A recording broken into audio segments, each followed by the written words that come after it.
الحمد لله وحده والصلاة والسلام على من لا نبي بعده أما بعد فعن عبد الله بن عمرو بن العاص رضي الله عنهما أن رسول الله صلى الله عليه وسلم تلا قول الله تعالى في إبراهيم عليه السلام رب إنهن أضللن كثيرا من الناس فمن تبعني فإنه مني ومن عصاني فإنك غفور رحيم وفي عيسى عليه السلام إن تعذبهم فإنهم عبادك وإن تغفر لهم فإنك أنت العزيز الحكيم فرفع يديه فقال اللهم أمتي أمتي فبكى أو كما قال صلى الله عليه وسلم. قابل قدر معزز سامعین، السلام علیکم ورحمۃ اللہ وبرکاتہ.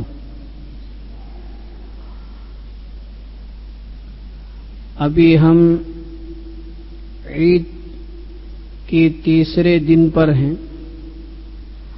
اللہ تعالی عافیت کا، امن کا، سکون کا معاملہ فرمائے.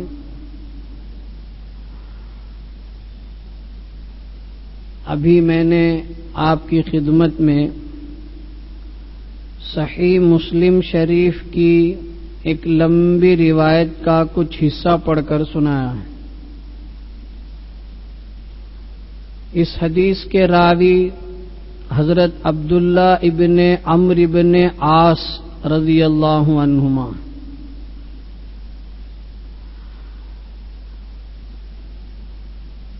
ایک مرتبہ نبی اکرم صلی اللہ علیہ وسلم مجلس میں تشریف فرما تھے. قرآن پاک کے آیات میں سے ایک وہ آیت کریمہ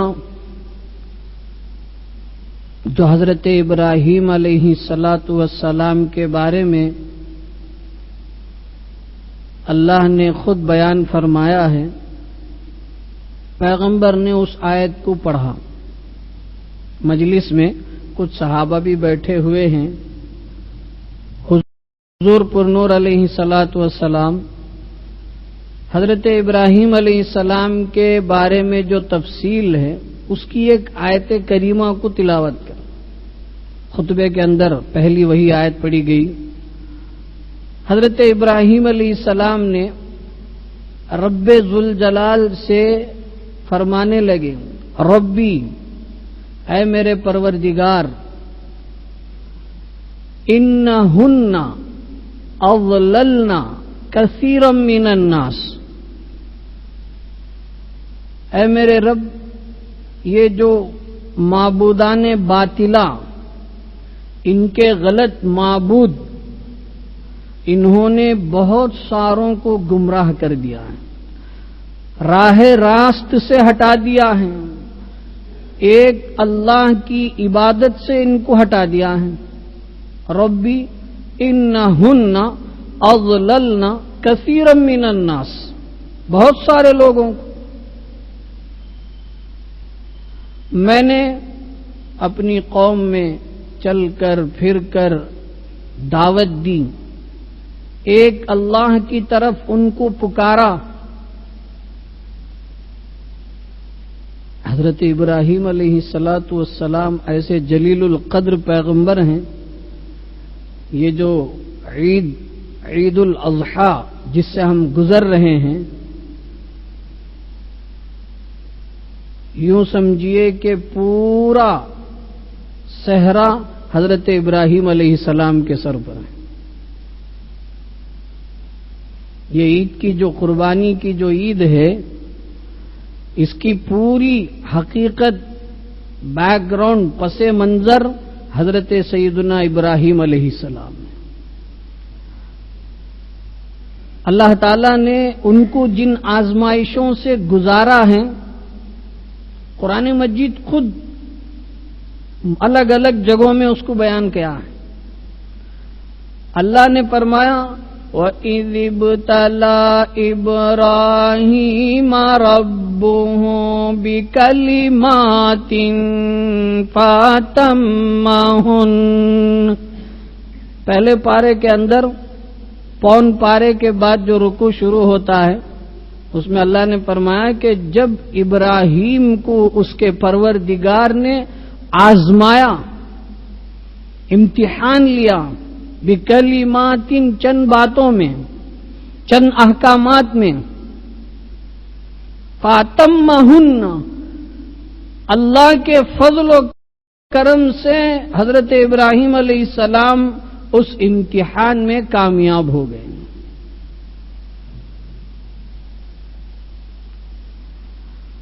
بڑی بڑی آزمائشیں،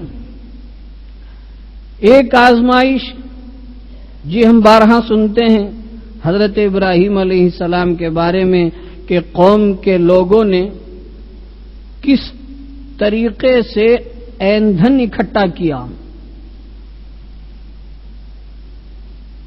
پورے علاقے سے لکڑیوں کو جو کچھ جلانے میں کام آتی تھی ان چیزوں کو جمع فرمایا اور پھر اس کو جلایا گیا، مہینے بھر اس کو جو ہے جلایا گیا، جب بالکل کھولتی آگ، دہکتی آگ بن گئی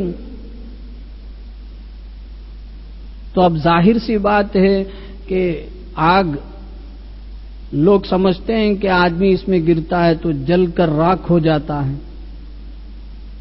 تو حضرت ابراہیم علیہ السلام کو کسی طریقے سے اس آگ میں ڈالا گیا، فرشتوں میں کھلبلی مچ گئی،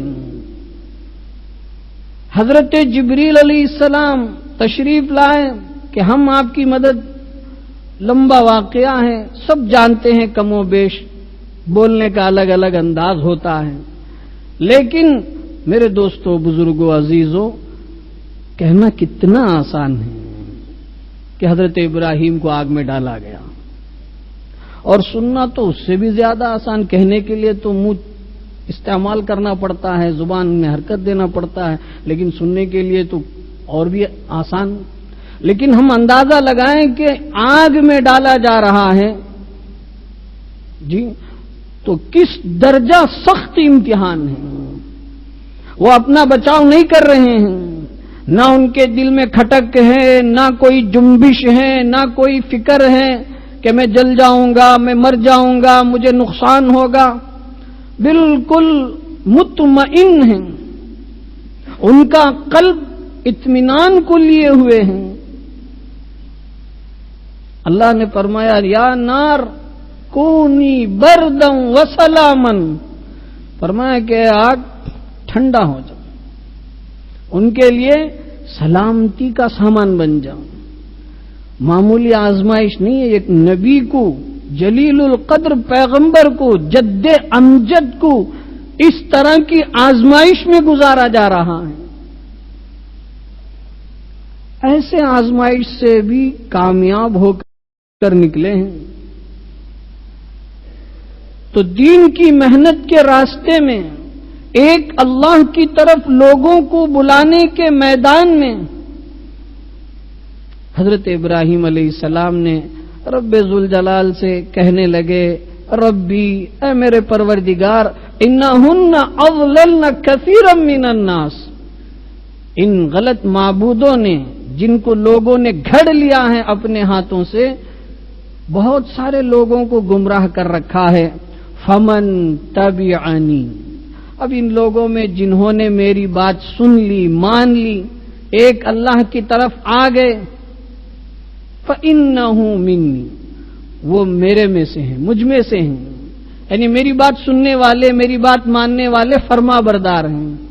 ومن عصانی، اور جو میری نافرمانی کرے، میری بات نہ سنے، نبی وقت کی بات کو انکار کر دے۔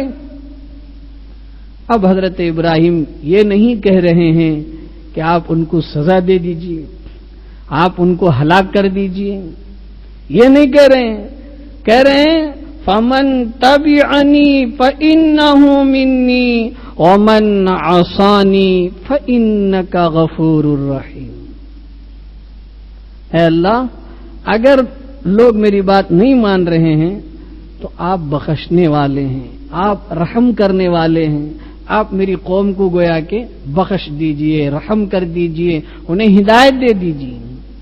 یہ آیت کریمہ پیغمبر علیہ الصلاۃ والسلام مجلس میں پڑھ کر سنا رہے ہیں۔ پھر حضرت عیسیٰ علیہ السلام کے بارے میں قرآن مجید میں جو آیت ہیں اس کو پڑھ رہے ہیں۔ چنانچہ حضرت نبی اکرم علیہ السلام مجلس میں پڑھ رہے ہیں، ان تعذبهم فإنهم عبادك وَإِن تَغْفِرْ لَهُمْ فَإِنَّكَ أَنْتَ الْعَزِيزُ الْحَكِيمُ۔ حضرت عیسیٰ علیہ السلام نے اپنی قوم کے اندر جتنی محنت کی، اس کے باوجود لوگوں کے اندر جو نافرمانیاں تھیں، تو اس کو دیکھتے ہوئے انہوں نے اللہ رب ذوالجلال سے کہا، اے اللہ، ان تعذبہم، ان کی نافرمانیوں کی وجہ سے، ان کی غلط روش کی وجہ سے اگر آپ ان کو عذاب دیں، ان تعذبہم، اگر آپ ان کو عذاب میں مبتلا کر دیں، فإنہم عبادک، یہ آپ کے بندے ہیں، آپ ان کے آقا ہیں، آپ ان کے مالک ہیں، آپ کو پورا حق ہے۔ مالک کو حق ہے کہ اگر نوکر غلام کوئی غلطی کرے تو اس کو سزا دے، تو یہ آپ کے بندے ہیں، نافرمان ہیں، تو آپ ان کو عذاب دے دیجیے، یعنی عذاب دینے کی درخواست نہیں کر رہے ہیں۔ عربی کا جو جملہ ہے قرآن میں اللہ نے جو استعمال کیا ہے، اس کے جملے پر ہم غور کریں۔ فرمایا ان تعذبہم، اے اللہ اگر آپ ان کو عذاب دینا چاہیں، فإنہم عبادک، تو پھر یہ آپ کے بندے ہیں، یعنی مطلب آپ کو اختیار ہے، آپ دے سکتے ہیں۔ وَإِن تَغْفِرْ لَهُمْ، اور اگر آپ ان کو معاف کر دیں، ان کی نافرمانیوں سے درگزر کر دیں، ان کو رخصت کر دیں، فَإِنَّكَ أَنْتَ الْعَزِيزُ الْحَكِيمُ، آپ غلبہ رکھنے والے، حکمت والے ہیں، آپ چاہے تو عذاب دے سکتے ہیں، آپ چاہے تو ان کو درگزر کر سکتے ہیں۔ حضرت ابراہیم علیہ السلام نے اپنی قوم کے بارے میں جو اللہ سے درخواست کی اس کو پڑھ کر سنایا۔ حضرت عیسیٰ علیہ السلام نے اپنی قوم کے بارے میں اللہ سے جو درخواست کی اس کو پڑھ کر سنایا۔ مجلس میں پھر نبی اکرم علیہ الصلاۃ والسلام حضرت عبداللہ ابن عمرو ابن عاص رضی اللہ عنہما کہتے ہیں کہ حضور نے اپنے دونوں ہاتھ اٹھا لی، فرفع یدیہ، دونوں ہاتھ اٹھائے، فقال، پھر فرمایا، اللہم امتی، اللہم امتی، فبکا۔ حضرت عبداللہ ابن عمرو ابن عاص رضی اللہ عنہما کہتے ہیں کہ حضور اپنے ہاتھوں کو اٹھا کر کہنے لگے، اے اللہ میری امت کا کیا ہوگا، اے اللہ میری امت کا کیا ہوگا، امتی امتی. یعنی حضرت ابراہیم علیہ السلام نے بھی اپنی قوم کے بارے میں اللہ سے درخواست کر رہے ہیں، حضرت عیسیٰ علیہ السلام بھی اپنی قوم سے متعلق درخواست پیش کر رہے ہیں، تو حضور پر نور علیہ السلام بھی اپنی امت کے بارے میں اللہ سے کہہ رہے ہیں اللہم امتی امتی، اے اللہ میری امت کی حفاظت فرمائیے، میری امت کی نجات کا اسباب پیدا فرمائیے. فبکا، حضور یہ دو آیتیں پڑھ کر اس طرح ہاتھ اٹھا کر دعا مانگنے کے بعد رونے لگے، آنکھوں سے آنسو جاری ہو گئے. اس امت کے خاطر پیغمبر علیہ السلام کتنے فکر مند ہیں، آنسو بہا رہے ہیں. کان دائم الفکر، پیغمبر کی شان یہ تھی کہ ہمیشہ فکر مند رہتے تھے کہ میری امت کا ایک ایک فرد جہنم سے بچ کر جنت میں چلا جائے. میرے دوستو بزرگوں، آج اس نبی کے ہم امتی ہو کر اس نبی کی تعلیمات پر ہمارا کتنا عمل ہے. آج سے کتنے سال پہلے اس امت میں آنے والے ایک ایک فرد کی فکر کرتے ہوئے اللہ سے کہہ رہے ہیں اللہم امتی اللہم امتی، اے اللہ میری امت کا کیا حال ہوگا، اور رو رہے ہیں. اور آج ہم پیغمبر کی ایک ایک سنت، ایک ایک طریقہ، ایک ایک تعلیم کو پیٹ پیچھے ڈال کر اپنی زندگی گزار رہے ہیں. اپنے عقیدوں میں، اپنے عبادات میں، اپنے معاملات میں، معاشرت میں، اخلاقیات میں دین کے جو 5 اہم شعبے ہیں، ان شعبوں میں ہم دیکھیں کہ ہمارا پیغمبر علیہ الصلوۃ والسلام کے طریقے کے مطابق کتنے اعمال ہیں.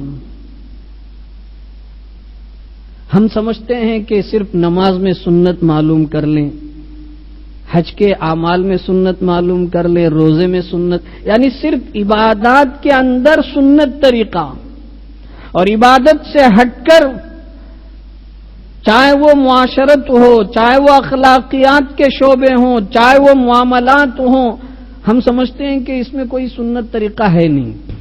جبکہ اللہ کے پیغمبر علیہ الصلوۃ والسلام کے بارے میں اللہ نے قرآن مجید میں فرمایا لَقَدْ كَانَ لَكُمْ فِي رَسُولِ اللَّهِ أُسْوَةٌ حَسَنَةٌ، تمہارے لیے پیغمبر کی زندگی میں بہترین نمونہ اور آئیڈیل ہے.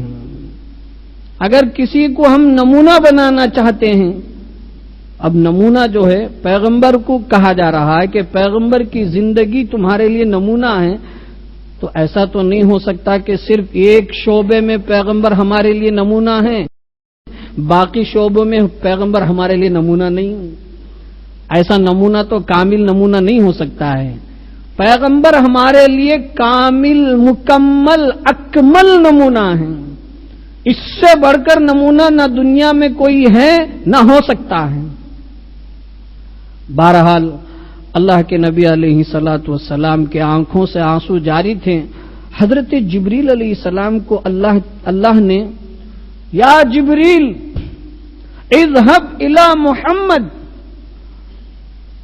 وهو اعلم فاسألہ ما یبکیک، جبریل علیہ السلام کو اللہ نے کہا کہ اے جبریل جاؤ میرے حبیب کے پاس جاؤ اور جا کر پوچھو کس چیز کی وجہ سے تم رو رہے ہو. وہو اعلم، جبکہ اللہ خود جانتے ہیں. اللہ تو عالم الغیب ہیں، علام الغیوب ہیں، اللہ سب جانتے ہیں، لیکن پھر بھی جبریل سے کہہ رہے ہیں کہ تم جاؤ اور جا کر پیغمبر سے پوچھو کہ کیوں تم رو رہے ہو. چنانچہ حضرت جبریل تشریف لائے، پیغمبر کی خدمت میں آئے. اس مرتبہ کوئی وحی نہیں لائے، کوئی آیت نازل نہیں کی گئی، کوئی نیا حکم نہیں لایا گیا، صرف یہ پوچھنے کے لیے آئے ہیں کہ آپ رو کیوں رہے ہیں. پیغمبر علیہ السلام نے یہ پورا تفصیلی قصہ سنایا کہ حضرت ابراہیم کے بارے میں یوں ہیں، حضرت عیسیٰ علیہ السلام کے بارے میں یوں ہیں، اور میری امت کا کیا ہوگا؟ تو حضرت جبریل اللہ کے پاس اس پیغام کو پہنچائے تو اللہ نے حضرت جبریل سے فرمایا کہ تم جاؤ اور کہو اِنَّا سَنُرْضِيكَ فِي أُمَّتِكَ وَلَا نَسُوءُكَ۔ صحیح مسلم شریف کی صحیح اعلیٰ ترین روایت ہے، فرمایا اے نبی آپ مطمئن رہیے، اے نبی آپ مطمئن رہیے، اِنَّا سَنُرْضِيكَ فِي أُمَّتِكَ، آپ کی امت کے بارے میں ہم آپ کو خوش کر دیں گے، آپ کی امت کے بارے میں ہم آپ کو خوش کر دیں گے، وَلَا نَسُوءُكَ، آپ کو ناراض نہیں کریں گے، آپ کی امت کے متعلق آپ کو کوئی حکم دے کر آپ کو ناراض نہیں کریں گے۔ تب چل کر پیغمبر علیہ السلام کو اطمینان ہوا، تسلی ہوئی۔ میرے دوستو بزرگوں، پیغمبر صلی اللہ علیہ وسلم اس امت کے خاطر اتنی فکر میں لگے ہوئے ہیں کہ کس طریقے سے یہ امت جہنم سے بچ کر جنت میں چلی جائے، اور آج ہم پیغمبر کے طریقے کو چھوڑ کر یہ سوچ رہے ہیں کہ ہم کامیاب ہو جائیں گے۔ یاد رکھنے کی بات ہے کہ حضور کے طریقے کے خلاف کبھی ہمیں کامیابی نصیب نہیں ہوگی۔ جو سنت رسول کو ترک کرے گا، چھوڑے گا، چاہے وہ جس شعبے میں بھی ہوں، ایسا نہیں کہ صرف نماز سنت کے مطابق نہیں پڑھیں گے تو ہماری نماز قبول نہیں، روزہ قبول نہیں، زکوٰۃ قبول نہیں، حج قبول نہیں، تجارت ہم سنت رسول سے ہٹ کر لیں گے تو کوئی حرج نہیں، شادی بیاہ ہم سنت رسول سے ہٹ کر لیں گے تو کوئی حرج نہیں، معاشرت اور اخلاقیات آپس میں مل جلنے کے جو طور طریقے سنت میں بتائے گئے، پیغمبر کے جو طریقے ہیں، اگر اس کے خلاف ہم چلے جائیں گے تو کوئی حرج نہیں۔ ایسا ہرگز نہیں ہے۔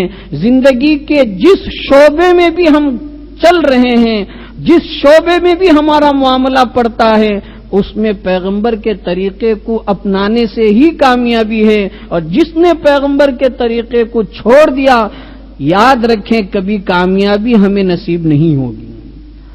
آج امت پریشان حال ہے، کن کن پریشانیوں سے دوچار ہو رہی ہے، لیکن اس بات پر بھی توجہ کی ضرورت ہے کہ ہم ہر چیز میں سنت کو اپنائیں، اپنے جسمانی اعتبار سے، ظاہری اعتبار سے، باطنی اعتبار سے، ہر اعتبار سے ہم سنت کے مکمل طور پر عمل کرنے والے، اپنانے والے بن جائیں۔